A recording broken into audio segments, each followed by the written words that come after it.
Olá, hoje a gente vai mergulhar em um momento assim bem marcante. O discurso de posse do Daisaku Ikeda, na Academia Brasileira de Letras. Isso foi em 1993, né? Isso mesmo, e não era qualquer cadeira, era número 14. Ele sucedeu William Grossman, que foi tradutor de Machado de Assis, olha só. E um detalhe importante, Ikeda foi o primeiro oriental a se tornar sócio correspondente da ABL. A fonte principal que a gente está usando é o próprio texto do discurso chamado Alvorada de Esperança da Civilização Universal. Exatamente. E para já dar o tom, que tal começar com aquele poema dele sobre a arte? Ele mesmo citou na ABL.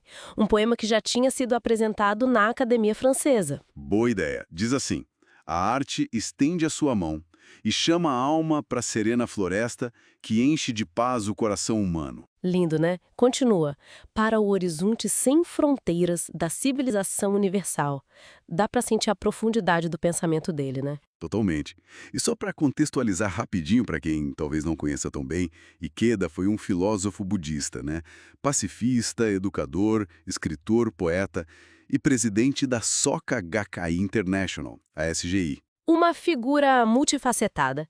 E o que ele trouxe de principal nesse discurso, então? Bom, ele começa falando de uma necessidade que ele via como fundamental: cultivar valores espirituais. Para ele, isso era essencial para construir o que ele chamava de uma verdadeira civilização universal. Hum. E ele contrapunha isso a quê, exatamente? Ele viu um risco, sabe, num mundo cada vez mais dominado pela ciência e pela tecnologia, que poderia acabar, tipo, reduzindo a gente e impondo comportamentos coletivos, meio que padronizando tudo. Entendi. E aí ele olha para o Brasil, né? Essa parte é muito interessante. Ele elogia muito a nossa, como ele chama, democracia étnica. Essa mistura toda. Legal ele ter pescado isso. E ele via isso como uma alternativa, então. Exato. Um contraponto importante aos conflitos étnicos que estavam pipocando pelo mundo naquela época. Ele menciona Los Angeles em 92, o neonazismo na Europa. Para ele, o Brasil tinha ali uma semente de esperança, de um caminho diferente. Faz sentido. E ele desenvolve essa ideia de universalismo, né? Criticando um certo tipo. Isso. Ele critica o que ele chama de pseudo-universalismo europeu, aquele baseado demais na ciência e na tecnologia. Ele até faz referência a um diálogo que teve com o historiador Arnold Toynbee sobre isso. Ah, sim. E aí ele introduz uma metáfora bem forte, do astrônomo Fred Hoyle, aquela da caixa fechada e caixa aberta. Como é isso mesmo? Essa imagem é poderosa. A caixa fechada, como Ikeda interpreta Hoyle, seria essa mentalidade mais limitada, sabe? Dogmática, que se acha ao centro de tudo. Tipo geocentrismo antigo, ou antropocentrismo, etnocentrismo, essas visões que se fecham em si mesmas, né? Exatamente. Ikeda chega a conectar isso, de forma sutil, até com o colonialismo. Ele cita Joseph Conrad, falando sobre como uma ideia, mesmo que pareça nobre, pode acabar justificando a dominação quando nasce dentro dessa caixa fechada. Pesado. E a caixa aberta, então, seria o quê? Seria a perspectiva que a gente precisa para entender as coisas mais essenciais da vida, né? Uma visão que valoriza a conexão com o universo, com o outro. Tipo assim, sair dessa visão autocentrada. Uma abertura para o mundo, para a vida? Isso. E aí eu me vê o Brasil como uma espécie de chave para essa caixa aberta. Ele sugere que a nossa espiritualidade, a nossa cultura mestiça, pode ser uma ponte para um grande universalismo mais autêntico. Interessante essa conexão. Ele dá exemplos disso? Dá sim. Ele lembra que até o Montaigne, lá no século XVI, quando observou os indígenas aqui, já questionava essa noção europeia de barbárie, dizendo que cada qual considera bárbaro o que não se pratica em sua terra. Um olhar crítico já naquela época. Pois é, e séculos depois o Stefan Zweig, fugindo do nazismo, encontrou no Brasil um refúgio, um consolo para aquela loucura toda da Europa.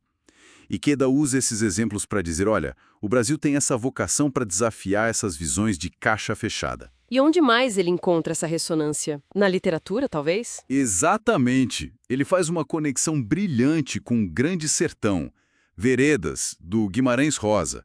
Ele foca muito no Rio Baldo. Ah, o Riobaldo, personagem incrível. Sim, aquela busca dele por uma cidade da religião, por um sentido maior no meio daquele sertão bruto. aquela luta interna dele, né? Sertão é dentro da gente. Essa frase é marcante demais. E a ideia do Riobaldo de que a religião serve para desendoidar, desdoidar. Para Ikeda, isso é a pura representação dessa jornada para fora da caixa fechada para curar a loucura de um mundo fechado em si mesmo. Que leitura profunda! Ele vê no Riobaldo, então, essa busca pelo universal que nasce justamente do particular, do sertão de cada um, mas sem cair no dogma, na rigidez da caixa fechada. Isso é encontrar o universal no coração do individual. Ele até vê um paralelo com o budismo Mahayana, onde a verdade maior, o universal, se revela justamente na experiência concreta, no individual. As palavras do Riobaldo ganham uma dimensão filosófica enorme na visão dele. Nossa, que conexão sensacional!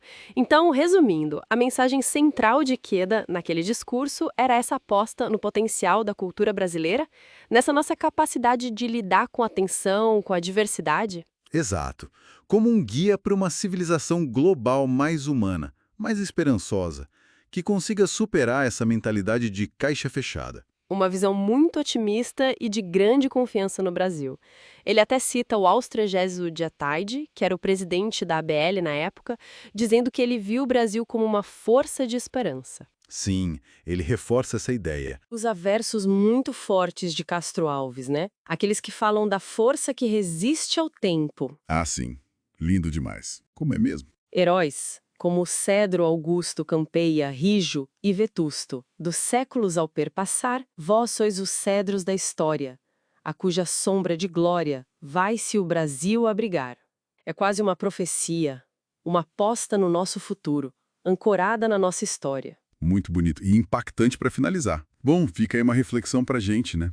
Como é que essa tensão entre o local, o nosso sertão, e as questões universais que o Ikeda viu tão presente aqui no Brasil pode nos ajudar hoje a encarar os desafios globais com uma perspectiva mais aberta, talvez mais desendoidada, como diria o Riobaldo.